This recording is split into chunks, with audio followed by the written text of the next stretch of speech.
అందరికీ నమస్కారము. గత ప్రభుత్వంలో ఉన్నటువంటి ఈ ప్రభుత్వంలో ఉన్నటువంటి తేడాను మనం గమనిస్తే ఈ 2 నెలల వ్యవధిలో ఎంప్లాయీస్కి అంటే ఉద్యోగస్తులకి సకాలంలో జీతం అందడంతో పాటు రాష్ట్రంలో ఉన్నటువంటి వృద్ధులకు కానీ ఒంటరి మహిళలకు కానీ అలాగే దివ్యాంగులకు కానీ 1వ నెల సక్సెస్ఫుల్గా 90% ఎవో పింఛన్ పంపించేసినటువంటి ఘనత కూడా ఈ కూటమి ప్రభుత్వానికే చెందుతుందని మీకు తెలియపరుస్తున్నాను. గతంలో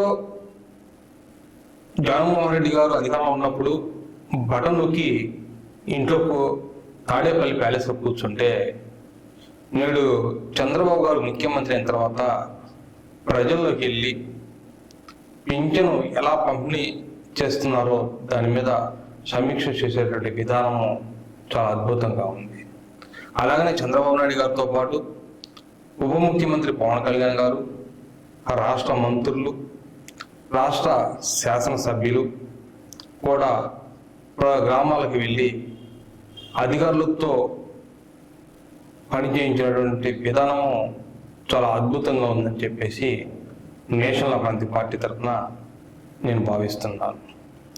ఒక రాష్ట్ర ముఖ్యమంత్రి కానీ ప్రజల్లోకి వచ్చినప్పుడు ప్రజల యొక్క సమస్యలు ప్రజల యొక్క బాధలు చెప్పుకునేటట్టు రాష్ట్ర యొక్క ప్రభుత్వ తీరు పనిచేసే విధంగా ఉండాలి. కానీ ప్రజలను దగ్గర రానియకుండా పరదాలు కట్టి చెట్లు నరికేసే సంస్కృతి బహుశా భారతదేశంలో ఒక ఆంధ్రప్రదేశ్లోనే గతంలో జరిగింది.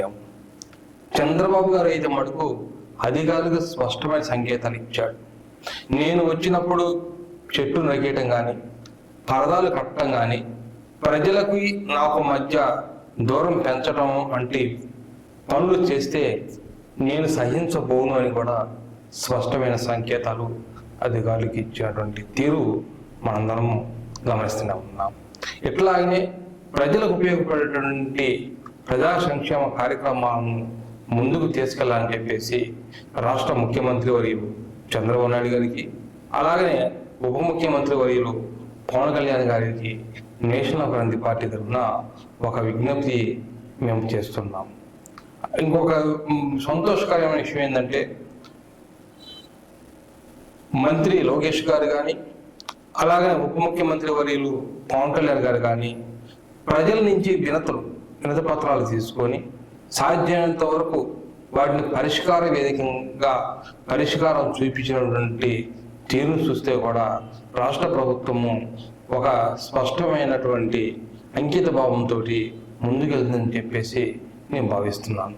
లోకేష్ గారు విదేశాల్లో ఉన్నటువంటి వారిని సైతం అక్కడ ఉన్నటువంటి అధికారులతో మాట్లాడి వీళ్ళు స్వదేశానికి తెప్పించారు. అలాగనే పవన్ కళ్యాణ్ గారు గతంలో 3-4 నెలల నుంచి 2-3 సంవత్సరాల నుంచి కూడా పరిష్కారం కానటువంటి ఒక అమ్మాయి కేసును కూడా కేవలం 2-3 నెలల రోజుల్లోనే వ్యవధిలోనే చేసి వాళ్ళ తల్లిదండ్రుల దగ్గరికి చేర్చినటువంటి సందర్భం మనం చూస్తున్నాం.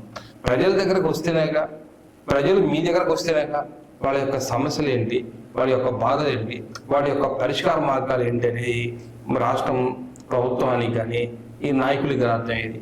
అట్లా కాకుండా ప్రజలకి ఈ ప్రభుత్వానికి మధ్య పరదాలు కట్టుకొని తిరిగితే ఎట్లానే ఉంటుందని చెప్పేసి భావిస్తున్నాము. ఇక్కడ ఏదైనా సరే రాష్ట్ర ప్రభుత్వం యొక్క పనితీరు బాగుందని చెప్పేసి నేను భావిస్తూ ఇలాగనే రాష్ట్ర ప్రభుత్వం కూడా పనిచేయాలని చెప్పేసి కోరుకుంటూ ఈ అవకాశం కల్పించినందుకు మరి ఒకసారి హృదయపూర్వక ధన్యవాదాలు తెలియపరచుకుంటూ సెలవు తీసుకుంటున్నాను.